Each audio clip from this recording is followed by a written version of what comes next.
everybody, and welcome to the DM's Book Club, a motley place where you can find all kinds of ideas, books, and thoughts to help the mind of the DM attempt to tackle that most evil thing, the player. They're going to get you. They're out to get you. You need to be prepared. Actually, that's a total lie. It's generally very good fun. My name is Ryan, and it is a pleasure to be here with my colleague, Fee. Hey, Ona. it's me. Yeah. Oh, okay.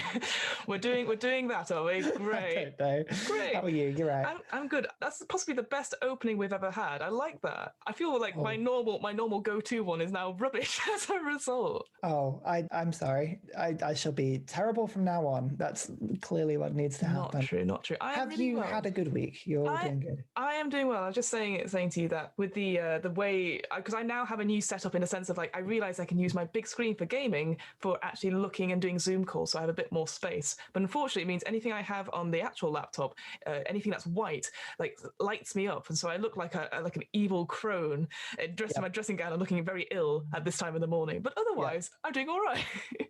I have exactly the same problem. So we do a lot of when we play D&D on a Monday. I have this terrible little webcam on my laptop that's from like 6 years ago, and it's really, really bad. But I don't use a computer monitor. I have an old TV monitor that I use as my second screen, and that gives a really blue light. So you can see it on my face because we've got cameras that we can sort of see each other when we're talking. But I've for the last couple of years have been lit in this sort of horrible blue bathing, even though the screen looks white to my left. It's just it's the worst light. It is absolutely awful. So yeah, it's one of those things where like I've now, because I'm a big fan of dark mode and everything, mostly because it just dims the light a little bit. But yeah, anytime I go, I'll just check something up and it just bright light, and I feel like a vampire about to like explode through sunlight. So you see, my brain is riddled with migraines quite a lot, and I don't know if this is just a visual thing that comes with that. But do you have the problem with, because I love dark mode, but have you ever had the thing where you read long huge sort of passages of text on dark mode, so black background and then white writing, and then you'll look at something normal and that writing will have burnt lines in your vision in really, really weird ways? Like, it's the weirdest visual effect. It's a bit like on a sort of slightly bright day walking past like a metal fence at speed and watching it like light up. You could always just lie to yourself and say, like, you now see secret messages in the air. That's definitely not damaging your eyes or anything like that. You don't? Well, I mean, only when I choose to. I ignore quite a lot of the messages. They tell me to do things. What topic have you got prepared for us this week? So, Ryan, we looked a lot at Tasha's last week, which is very exciting. New book, new year, etc. One thing that's come up in the last year or so in D&D on the community is that lots of people love playing with groups of people, but for various reasons we can't do that now. And a lot of people are discovering the game, but maybe having a hard time at convincing more people to play. So they maybe just by themselves, or maybe just two people, and you're like, well, can one GM and a player actually do a campaign or do an adventure? And spoilers, you can. But if they feel a bit uncomfortable because it's they don't want it to be all about them, or they feel like it's a little bit too much if it's just a one-on-one session, because it can be quite intense. I'm sure it's been a thing for a long time, but I think Wizards have now sort of enshrined it into their books, the idea of a sidekick, so that when you're running adventures for parties of like two or less, that you can have another character, an NPC or a minor character, that can help and do certain things, but not necessarily take the focus away from the player character. And I thought it was quite an interesting thing, because now, beforehand, I'm sure what you normally do, Ryan, and what I would normally do is when I make a minor character to appear and be essentially quest help, I just create them as a character using the D&D step-by-step guide and using D&D Beyond, etc. So I was like, easy enough. But maybe then that takes away the power from the players, because it's just the GM playing a character. These rules help sort of simplify the process, so you can make a character a sidekick within 5 minutes, and it's not necessarily as powerful as the main players. And I thought it was just quite interesting to see that, and a different way of looking at minor characters that become members of the party. So I thought, why not check that out? Exactly. You've got it spot on. Minor characters have always been that really weird and difficult space where you don't want to make them as powerful as player characters, because if they are, you feel like you're taking away somehow from the player character's experience. And a lot of the PC skills that come with a class like rogue or wizard or whatever it is are deliberately designed to be very powerful and independent, because your character is an independent being of some import. Like you're supposed to be able to go into the world and do these amazing things, and sometimes that works on your NPCs, but other times you find yourself in a battle where you're fighting, your characters are doing something, and your NPCs are stronger than your characters, and you feel like they're just sort of coming along for the ride, and the DM is just playing a big game with himself and or herself, and just sort of sat there going, you know, you guys are all invited along to the DM show here. So I do get that. But sometimes looking at some of the monsters and default skins of monsters in the Monster Manual and the DM's book, they're not particularly helpful. They don't give much flavor. They're a bit vague. They're a bit sort of loose. So yeah, this is a really cool topic, actually, being able to fill in that middle ground of turning, you know, being able to build a nice sidekick. And the one thing I thought about was, so you know that phenomenon where you run a group campaign or a story, and it doesn't matter what you do, the characters will seize on an NPC as their favorite thing, even though they have no relevance to the story whatsoever. The Bob the Guard sort of thing, where they go, I want to know more about Bob. Bob can come with us. You come, and as a DM, you're like, I'm sorry, what? These rules are the perfect antidote to that, and that's. I just thought that was brilliant. Yeah, that's triggered a memory. Did we have a guard at a grot? Is when our first ever campaign, and there was a guard that went missing, and we kept checking in with him, like saying, have they found him? No. And obviously he'd been killed ages ago or something like that. But we're like, oh shit, something's gone down. We need to go find him. And you're like, no, you got a whole story over here. Go look. But yeah, it's exactly that. And the other thing I did thought was quite interesting before we go into like how do you create a sidekick is that there's a little bit at the beginning which talks about like who plays the sidekick. Is it the GM, or is it a player who plays them as a second character when there's only one or two of them, or is it a player who just plays it as their only character as a sort of simple introduction, or if they find like if they want to play a spellcaster but you know spells are just too much for them, you know, it's a nice way to simplify it down. And I thought that was quite interesting because, again, maybe it's aimed at kids, perhaps, who are just getting into D&D or getting into role-playing games, even though we all know as soon as any child or any person gets obsessed with something, they learn everything about it and can easily handle it. But I guess it's maybe an introduction to maybe partners or relations that are keen or have an interest from afar, but they're like, oh, maths or role play, etc., where it just simplifies that whole process down. I thought that was actually quite a nice thing to include and just be like, hey, some people don't like playing really complicated characters. If they only have one or two things, that's totally fine. Here's a way to do it. And I thought that was pretty cool as a result. I hadn't really thought about the interaction with actually playing them as your sole character until I read this. I very much saw the word sidekick and thought, oh, well, these are the additions to the party. But you're right. There's some of the ways that these things are built are exceedingly simple, but not just simple. They play the support role really well. There's somebody who may not want to be that front-facing person in which the decisions of the group get sort of orientated around, and maybe they want to play a more background role. And I mean, this works perfectly for that. As well as that, process is very similar to actually making a character. So when you introduce them, they are going to be at the same level as what the group's at. So if you're all at level 1, then the sidekick will also be at level 1. And as they level up at the same time. And you treat them, I thought it was really important, you treat them as an actual character when you're accounting for encounters. I think that's quite important because it's very easy to dismiss minor characters and stuff, because there's definitely books I've read where they've gone, oh, it's cool to have more sidekicks or minor characters who join the party, but they do the fighting off screen. They take maybe one horde away from the possible 4 hordes, and they are fighting off screen, and they, you know, at the beginning of each turn you hear more fighting as your sidekick does that. Maybe the reason I was a bit dismissive at first is that at the top, when it says creating a sidekick, it says any type of creature that's got a stat block in the Monster Manual or other D&D book, but it has to be a challenge rating of a half or below. That instantly gets rid of all your big ass dragons that you want to play as a sidekick or anything like that. Yeah. I had a look purely from the Monster Manual. What kind of characters could you get? So you could get flumps as sidekicks, which I thought would be quite fun, or the Modrons, which I thought was great. Troglodyte, Aarakocra, Kenku. And what's the other one I saw? Oh yeah, Psychic Grey Ooze as a sidekick. I mean, of course. Why not? Why would you not have a psychic grey ooze as your... I mean, honestly. The other one I did see that I thought actually that could be quite interesting was just it's called the Crawling Claw, which essentially is a dead man's hand that's been cut off at Thing, and it's very so having that as almost like Thing from Adam's Family being trained up to be a psychic, and it won't have, and I think if you were trying to get a creature like that, but then you're like, oh, doing it as a full-fledged step-by-step player character and then using it as a psychic, you'd miss out on so much because it couldn't be necessarily a fighter per se. It doesn't have two-handed weaponry because it's only got one hand, etc. Whereas this process accommodates for any kind of creature. Certainly the two different classes, there's 3 classes, but 2 of them, the only requirement is that they have to speak a language. One requires no language at all, which I thought was quite interesting, and that is the fighter one. Yeah. But yeah, it's a nice little like, ooh, what could you do that is something that doesn't take away from the players, but is also something that's unique and creative, that's not as powerful as the players, essentially. It is really awesome.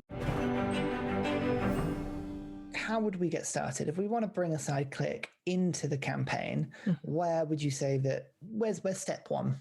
Step 1. So there is requirements, and I say requirements in sort of quotation marks there, where it can be incorporated at the beginning when you're putting the group together. So if you've only got 2 players or maybe 1 player, and maybe another thing, if someone can't make it to a session, that you just always have at least a minimum of 3 people, that one is a sidekick as a sort of default. So that'd be quite cool.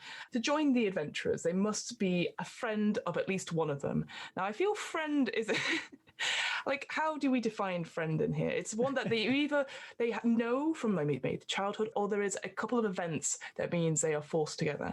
Now, we've been in situations where we've played adventures and stuff, and then suddenly someone else comes along for the ride, but maybe unwillingly, or has been put there because it's their duty to. A couple of things I can mention, like we've been sponsored as a group to go and do adventures and stuff, and as a result, someone comes along to make sure we're actually doing what we're doing and not taking time off.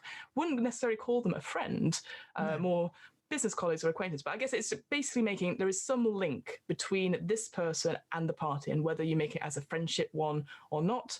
I would call it more like a relationship, or make it a bit more broader than friendship, because I'm sure people would just be like, God, I hate Bob. God, he's always hanging around, always takes the kill, blah, blah, blah, blah. But then you're really nice to them because obviously they help heal you and stuff. So I think that's an interesting requirement, that they have to at least know who this person is. And they're not just all signed up and it's just a random adventure. There has to be some connection to make sure that, I guess, that the players actually care about this character being part of the party. And also you can have it later on, introducing them later characters and stuff, but there's no real when or where. It's just got to be a moment where they're like, you know this person. It's an expectation that a sidekick is around for a longer period of time. Like, it's not essential. It doesn't need to be, but that I think would be the difference between, as I say, somebody following you to make sure a quest is done, or like a patron of some kind, compared to a sidekick, which is, as you say, somebody that's got the reason to be actually traveling with you as a member of the party. That's kind of effectively what we're doing here. These are characters for purposes of the DM making encounters and planning an adventuring day, and because of that, the sidekick kind of is more intrinsically connected to the group. As maybe think about it like this: as a reason the sidekick would be traveling with the party beyond monetary gain. Monetary gain could be a factor, but there's something that makes it like a little bit different than that. Being able to have that flavor, I think, is really important, because otherwise, why would you care about this character? Would you help them if they went down in battle? Because they are, if you look at it, they are treated exactly the same. So like, they gain hit points and have hit die when they level up. They mark death saves like a player would. They get bonus increases, they get ability score increases. You know, they are just a simplified version of a player. So being able to have that emotional connection to them will add to the story. But again, I know there are some DMs, again, this is before Tasha's came out, who used to just have like a dwarven cleric as the heal bot and would just wander around, and if it's just one player or something, all they would do is just heal the character so that they back up. And it's just like, it's just to help, you know, so that they actually get a few hits in and there's not too much danger. And I was like, where's the fun in that? You know, you're just like, it's an automatic thing. But I mean, hey, other people play differently. But I thought, having a sidekick that could be similar but different was pretty cool. So when a sidekick joins the party, you mentioned that they start at the same level as the party do, or the average level of the party. So they scale to an extent. And am I right in thinking they level up along with the party as well? So the longer they're with them, they do trek upwards and get more powerful. Yes. And this is where I can't exactly remember if they gain, like if you were doing it by experience, if they take that experience as well, or you still div it up with the other party members and then they just happen to level up at the same time. So you're not having to worry about it. I think it's more about when you're creating encounters and stuff, you have to treat them as if they are a player character. So instead of 4 level 1 characters, it's actually 5 level 1 characters, just to help with the things, which I think is quite important. So you are giving them that that weight. Again, not that they're going to necessarily get the killing blow or the final spell off, but it is just be like, oh, you need to accommodate for this because there is really another person that is having a go. Whether or not it's the same effect is a different matter, but you just need to account for that when you're doing that. Exactly. It follows the average level of the group. So as players level up, if they are not the same level, once the average goes above the certain point, the sidekick will then level up. So it kind of tracks right in the middle of the group. I don't remember whether it's rounding up or down. I'm sure you could come to a rule on that one. But usually in D&D, it's always rounding down, which always makes me sad. So that probably sounds about right. So yeah, it will sort of track in that way. But, and this is the thing that probably is the most difficult thing to get your head around mechanically, because it's very similar to the rules. There are rules in D&D about putting player classes on monsters and how it's not the same in the way of hit points and proficiencies and things like that. You don't just, for instance, if you've got a dragon that is a cleric, you don't just add cleric levels to a dragon and that's what it is. You have to, it's a weird assortment of messing around between the two rules, and the sidekick rules they follow that a little bit, don't they? Because when you get a sidekick, there are levels in it, so you actually level up the sidekick levels, but the hit points, there's not like a sidekick hit dice. You use the monster's hit dice and run it that way effectively. We've definitely seen builds, you and I, like post in our group when they've gone, oh, look at this ranger, blah, blah, blah. And you're like, why? Oh, it's because it's an ancient white dragon. Why has that been made? It's because people can. Yeah, I think that whole hit die thing, getting it related to, sorry, words are not my strong point just now. Having the hit die related to the monster race rather than the class, which is obviously the same for when you do player stuff, I think that is important because they aren't... Sorry, I've completely lost my train of thought. I agree with you completely, Ryan. We'll take that rest of that off. Yes. Mechanically, so for instance, the best examples you can have is if you took a character like a monster, for instance, that was a young dragon that had 12 D6 hit points. So they're using D6 hit points, but you give them fighter levels. They don't get D10s. They get extra D6s. So you follow the monster hit dice, and that's how sidekicks work. Whatever monster track or whatever stat block you were using to make the sidekick, that's got to be half challenge rating or lower. Don't forget that. So you're not going to do crazy ones. But if they've got D4s as hit dice, you use D4s. If they've got D6s, you use D6s. So you're not using bigger things. So because of that, you'll find a sidekick probably has quite a lot of health at the beginning, and they don't have as much health later on. It's definitely not the same crazy progression as like a barbarian's health, for instance. They're much more like a sort of wizard or sorcerer. So they're never going to be front line, but they'll be useful, especially earlier in the game. I get the sense they're more useful than later in the game, for instance. Proficiency bonus is another thing that changes because you ignore the stat block proficiency and you replace it with the proficiency of whatever level your party is. So that's easy enough to remember. It just tracks with the average level of the group. And they get ability score increases as well. So they feel very, very like party-like. I guess there's no rule in it that says you can choose to have a feat instead, because that's words. My goodness, I'm so bad today. So that's the thing with players, you can choose to either take the ability score increase or take a feat. And I think for sidekicks, it's definitely saying, oh no, they definitely take the ability score increase. Because I think as soon as you start adding feats into this, they definitely become more player-like, because some feats are very, very useful, like the lucky feat, obviously re-rolling dice and taking the higher roll, or taking the more chosen roll, getting more spells and stuff. If you add that to psychic, then it gets to a point where that could get quite broken. So I quite like how, from what I can see, again, it's when I'm going to look back at it and it says, like, you can use feats as soon as I look down, probably. But I quite like that it is, again, it's straightforward. And you don't, again, if it's a player who is worried about it getting really complicated or anything like that, oh no, you just add two to a score of your choice, maybe this one, and that's it. And I think, make it simple. Absolutely. And it's the curse of the player character NPC. If you as a DM, you make NPCs that join the party that are full player characters, the level of complexity that you've got to think about gets infinitely more complicated, because player characters are actually, this is the biggest difference, I think, between player characters and sidekicks. Player characters are really complicated. Even the easiest classes with the least to think about, like a fighter, for instance, or a rogue, or the basic combat classes, there are lots of different things you can do. There are different skills, different actions, different types of things that you've got to think about. And monsters are deliberately not given that level of complexity because a DM has got so much to think about. If you throw in lots and lots of feats into that mix with your sidekicks, you're going to get that thing where you will forget what they can do.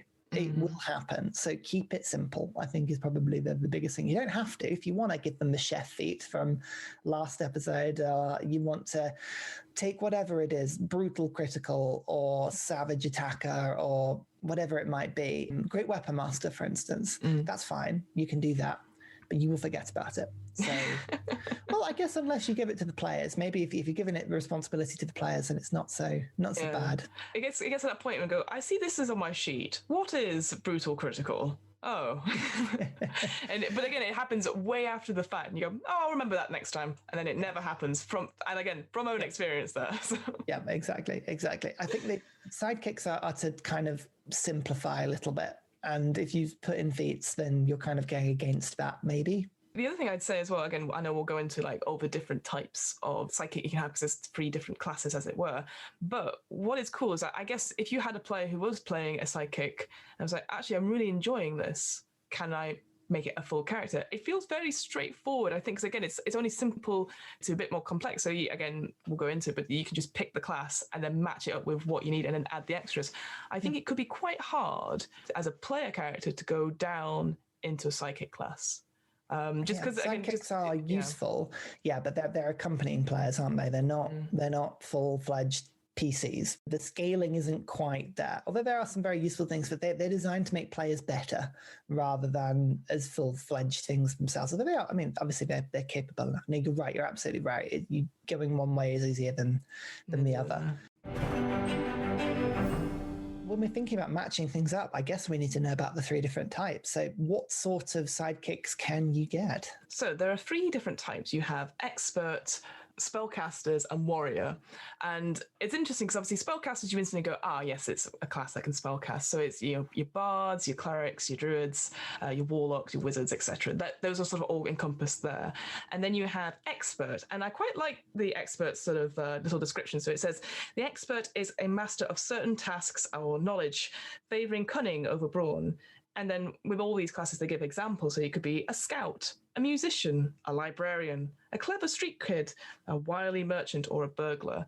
And instantly, there's a whole range of career paths there that aren't traditionally combat. And I think that's the other thing we've always discussed. It's like when you're a player, you're like, you will have some competency, for fighting or having combat in some way, whether that is just pure spells or pure things.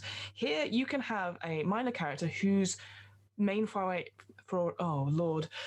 whose main goal is not fighting. It's not going out doing the dungeoneering or stuff like that. They literally could be a librarian who's being escorted by the players, but can help with some knowledge. Like they've got certain skills and they can do the research and stuff. They've got the flavor. Maybe another way to give sort of information or quest help in a way, which I thought was really good. I was trying not to use the phrase quest help because this is the chapter on making Fiona's special quest helps for her campaigns. The amount of times like, Sally, who knows the quest, has appeared and observes the rug that is displaced over the trapdoor, and you're thinking, here we go. Thanks, quest help. Thank you, quest help. Great. We were clearly taking too long on that point. But you're right. Like, if players are designed to be adventurers, sidekicks are designed to pull anyone into an adventuring setting and to kind of be able to cope with it. But you're right. These are professions that aren't necessarily adventurers to the best sense of the word. There was a moment when I was like, a musician, bards. But actually, maybe this is a silly realization that not all musicians are magical bards. That's true. It's because we just travel with one. So everything I assume is magical is music related in some way. But yeah, I like that idea that a musician could be a part of it, but doesn't have the spells and is just like, I'll just play and distract and do something else and be able to help in the sense of like they can do sort of damage. So looking at the expert itself, before we go on to the other two, they have the most in terms of features. With, it goes all the way up to level 20. Each of these classes have the sort of the level table, so you can have a quick look and see, oh yeah, proficiency bonus is this, and this is the feature you get at each level. And with the expert, you get 9, I believe, special ones. So you have stuff like helpful, which means you can use help as a bonus action instead of an action. Cunning action, so again, very similar to the rogue stuff where you can do dash, dodge, disarm, etc. Expertise, where you get very good at your certain skills. Coordinated strike was quite a fun one, I thought. She says turning over, so you're able to fight, helping an ally up to 30 feet away, and you can deal some extra damage as a result. Again, a bit sort of like what's it called? It's not advantage. Words, again, are not my strong. This is what this episode's going to be called. Words is not Fiona's strong point. Like a streaking strike. Yeah, it's like a sneak. Yeah, like a sneaking attack. So that's what I'm looking for. Right, we're both. Oh god. Okay, so sneak attack.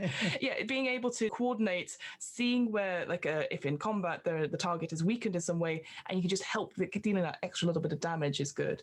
And then you have evasion, so you're very good at dodging out the way, like those damn rogues as well.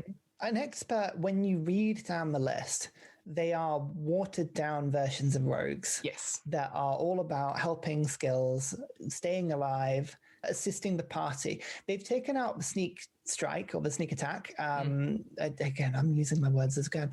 The sneak attack is gone. Yeah. But in its place is a lot of things that help the party. So getting an expert into the thick of it, you'll find that the players have advantage on attacks a lot, that the expert can do a lot of damage when ganging up. They're not very good by themselves, but they have a lot of skills that help everybody else. They're kind of like a weird mix between the useful, helpful, skilly bits of the bard and a rogue, and the attacking nature of a rogue, except it's helping rather than doing damage itself. Yeah. So again, if you were a melee combat or you were someone that was actually in the thick of it, having an expert alongside you would be very, very useful. But having an expert leading the line, not necessarily so much. Then going on to like the spellcaster. So again, this is the one that does have magic class. So a sidekick who becomes a spellcaster walks the paths of magic. They might be a hedge wizard, a priest, a soothsayer, a magical performer, or a person with magic in their veins. So I quite like, again, the flavor of this, being able to have people who aren't necessarily a wizard apprentice, or maybe can control their magic in some way, getting to sort of maybe the wild magic element as well. But someone who's literally just starting out with their mutant powers, I guess. This class is, I say, the most complicated out of the three, because it goes, right, okay, so you're a spellcaster. What role is it? Are you a mage, healer, or prodigy? And that just helps limit down, like, okay, you are a mage, so you're probably going to be a wizard of some sort, so your ability is going to be more intelligence-based, you're going to be a bit more booksy, compared to, say, the healer, which is looks at the spell list of cleric and druid, and your ability is wisdom. And then prodigy is, bard and warlock, and it's charisma. So it just, again, it's like, it just narrows it down a little bit more. Here, it's interesting. You only get like 6 features in this class, presumably to balance having these spells or having spells, because that's the other thing. You'd have to pick what spells they had as well and what is known and stuff, like you would do as a player character. But I thought it, compared to the expert, which has a lot more to remember, here with spellcasting, it's reduced down to just literally potent cantrips, empowered spells, and focused casting and that sort of thing. I thought that's really good. This entire build is to simplify, to be useful, but to take all of the rules out of spellcasting. So whilst you can make, as you say, a wizard, a cleric, a druid, a bard, or a warlock, any of those spell lists, you can use any ability. Some rules are consistent and they're applied, and some rules are totally abandoned. So there is no such thing as ritual casting. That's not a thing that these people can do. There's no such thing as preparing your spells every day. They all have spells known, so very much like a sorcerer or a bard. And the spells known is terrifyingly small. So if you were running a 3rd level beginning campaign, your spellcaster only knows 3 spells. Level 1, they know 1 spell, and it only ever goes up to 11 spells. So again, you can see that they're trying to build a character who is very situationally useful at what they do, but doesn't have enough complexity to make you forget about all of those spells. And it is only a half spellcaster as well. So you only go up to 5th level here, not all the way up to 9th. So they're never going to be terrifyingly powerful. If you emerge in ninth level, then they can chuck fireballs. That's great, but they're never going to be chucking chain lightning or mass suggestions at the enemy because they're never going to get that high. So I'd say out of all of them, whilst I think the expert's the most fun, I like the simplicity of the spellcaster. It feels it's very simple. As you say, the potent cantrips, the empowered spells, all of these features basically just say, whatever you're doing, it's a little bit better. Yeah. It doesn't add more rules. It doesn't add more complexity. It's just like, oh, you're rolling cantrip damage? Okay, add a bit more damage. It's fine. It's so straightforward. And then again, if you ever got your psychic up to 12th level, if you ever got your psychic up to 20th level, they have something called focus casting, which is taking damage doesn't break their concentration on the spell. And I was like, oh, that would be amazing as a player character. I know there are feats and stuff like that, but obviously it's so high level, and that's just great. So that, and again, like you said, there's not necessarily high powered like you said, chain lightning or mass suggestion, but the idea that they can just, okay, we're going to do a witch bolt, keep going, and then you never lose it. And they're always constantly doing damage as a result on your bonus action. It's such a cool thing. And yeah, as someone who really struggles with spellcasting things, I tried Wizard, I loved it, but I also hated it. This would be one I would suggest if people were keen on trying out a thing. Maybe I'd try it out with this for a session or two to see if they enjoyed it, getting their heads around the spell stuff, and then like, okay, let's add the complexity in. It is a really nice way of getting into spellcasting. It's as you say, there's no features. I mean, it's terrifying when you look at playing a druid or a cleric the first time, and you're like, you've got all these things, you've got all these domain features, you've got all of these wild shaping, you've got all of these, everything that chucks in, and then you say, oh, and by the way, when you long rest, you get to pick from spell list again, and you think, oh, no. So much to do. None of that with this. Finally, you have Warrior, which is the sort of fighter archetype. And what's interesting about this one is that at level 1, you have the martial role. So you, again, just as with a spellcaster, where you could pick sort of 3 sort of career paths, here you can choose whether they are more of an attacking fighter type or more of a defending one, which again, I was like, oh, actually, that's quite cool. So again, not only do you have that flavor stuff, but also like you can judge, well, okay, this is to help the main characters being able to fight more if I defend, so that they have an extra chance of it, rather than if they are majority spellcasters or ranged, I can go in and attack a bit more. So, and you can balance it from there. And I thought that was just quite a clever thing to actually designate. With the spellcaster, obviously, as soon as you pick they're going to be a healer, they are sort of dedicated to that path and go down. Here, at least with attacker or defender, there's not any sort of thing that tie into it, like, oh, you are committed to only defending and only have defending stuff. You can also, I feel like compared to the spellcasting one, it's like, okay, you only have these spells which are flavored in this way. At least when you pick attacker or defender, you're still a fighter, but you're just more better at one of those things. And that term, fighter, is the most important thing, because this is basically a watered-down version of a fighter, like slightly less ability score improvements, slightly more improvements to helping rather than just sort of being by yourself. But I would say Warrior probably is the least watered down out of all of them. It's probably the strongest in terms of the closest it is to the player class, because most of these abilities, the extra attack, Indomitable, Second Wind, all of these things are straight from the fighter's character sheet. And again, we've said this before, if you want to get into D&D and you don't really want to worry about making that first character, play a human fighter. My goodness, it's so easy to get into D&D, and you'll love it immediately, because fighters are brilliant. I swear by them. They're really, really, really fun.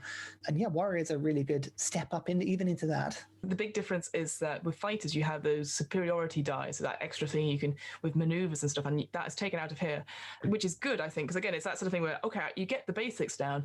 If you want to go into fighting, then you've got a few extra little bits, and you've got a little more dice rolling on that. But yeah, other than that, you get stuff like Second Wind, which is always very useful. You take a big breath and you regain hit points, which is always fun. Improved critical, extra attack, so they can attack a bit more. Battle readiness, where they get advantage on initiative. Indomitable, as you said, it's a great little feature where you can re-roll a saving throw that fails, and you must use the next roll. It's such a great thing that you can just go no and then come back. Heroic power pose, and I'll push through it, definitely. And what's cool, again, if you're looking at Tasha's in the book, we said this before last episode, but there's different illustrations where what could you have as someone who is a spellcasting sidekick or a warrior sidekick.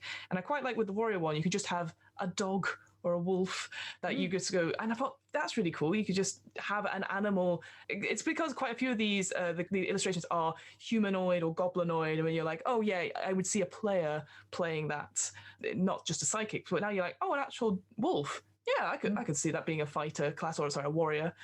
So yeah, and yeah, the Asmar picture is so cool. Yeah, just so cool.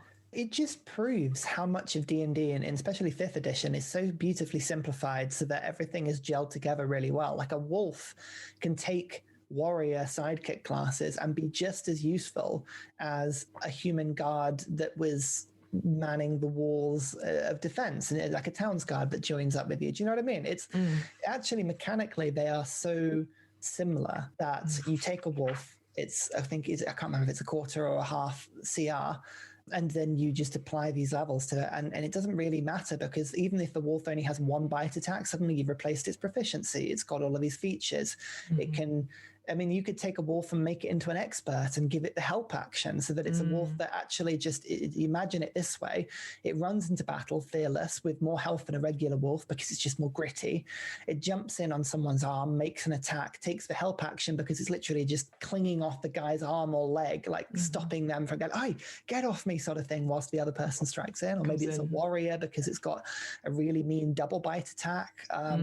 Whatever it may be. I do like that. The idea that you could put these levels on anything is really cool. The Grey Ooze has taken me by surprise when you mentioned that before, though, because the idea that you could do that is just horrifying. Yeah, it's just because I was like, oh, let me check what's in the monster manual that is half crit. And again, I picked the monster manual as a thing, but obviously if you can use any D&D book. So when I first looked, it was like, oh, Storm King's Thunder, there's all these creatures. And I'm like, ooh, a slight giant type creature. But again, it would be very, very low level because it's only a half. But yeah, Grey Ooze, gone. A spellcasting flump. Or what are they called? Those gentle things. I think I'd be sick because they're so weird. But yeah.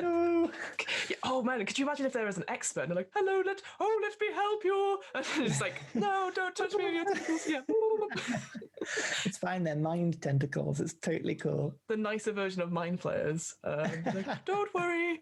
Oh, we've not invited our cousins. Why are we talking like that gnome from your bloody campaign? Hello.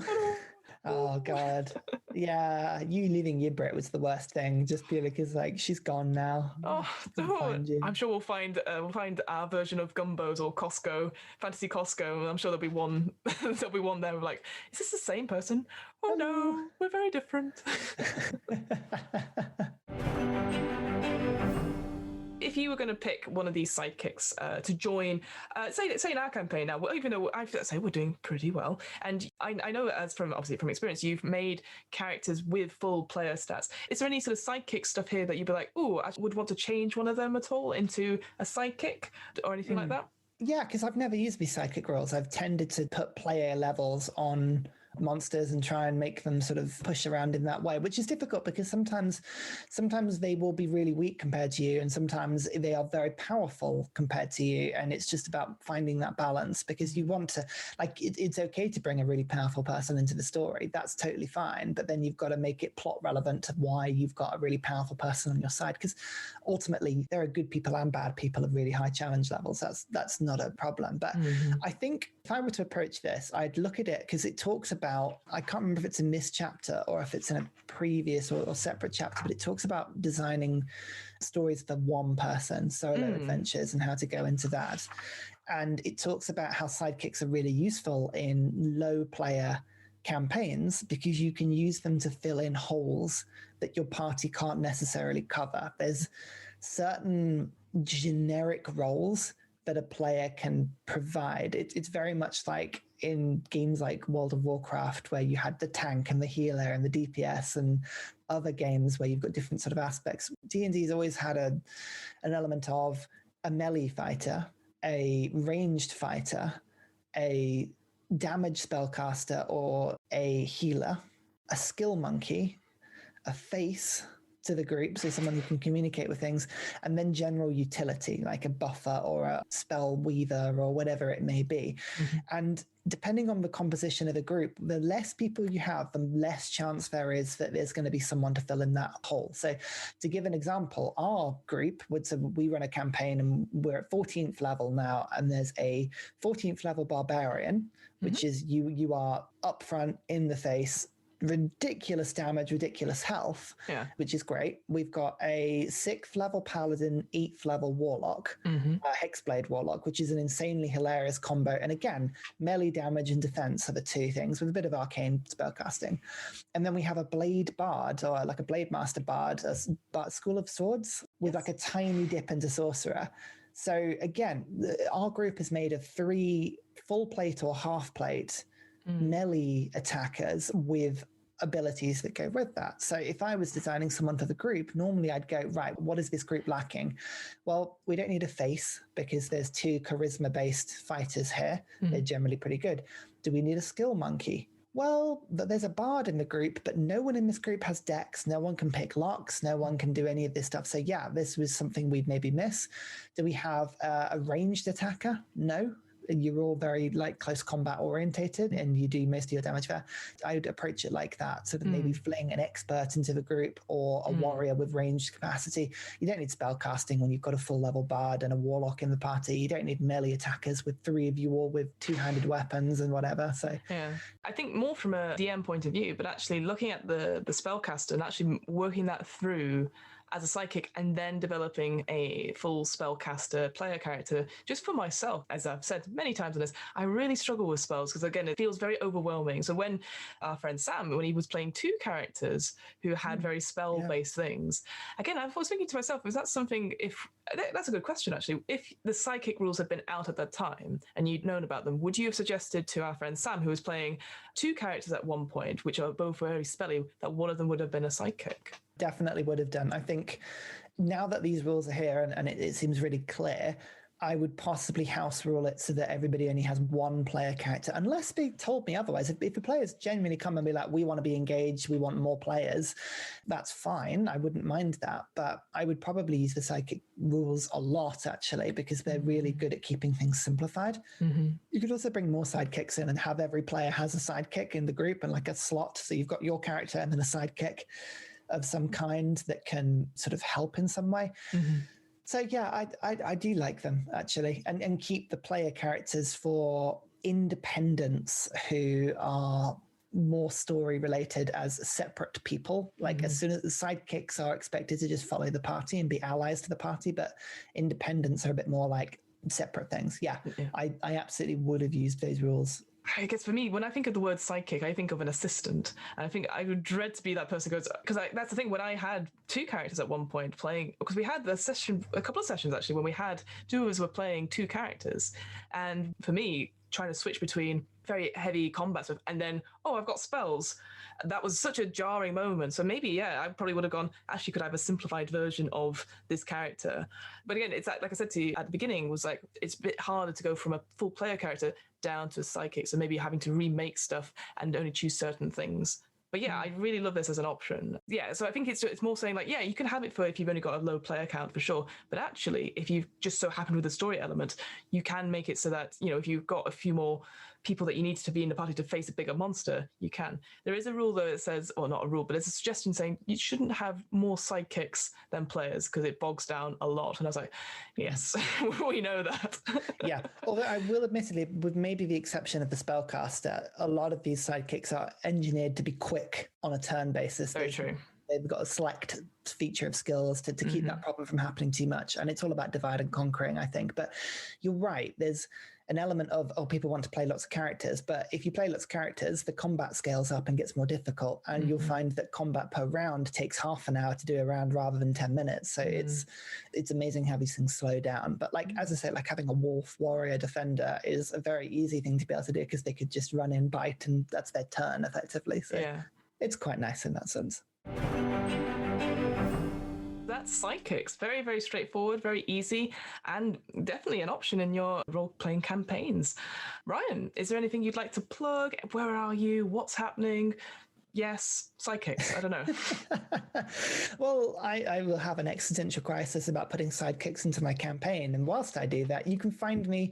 I'm on YouTube. My name is UrsaRyan. I also have a Discord, the UrsaRyan Discord. Come and find me and we can chat about D&D and all kinds of things. And you can also find me on this podcast, which I can't believe we're in a second season. Still takes me back, that. Yeah, me too.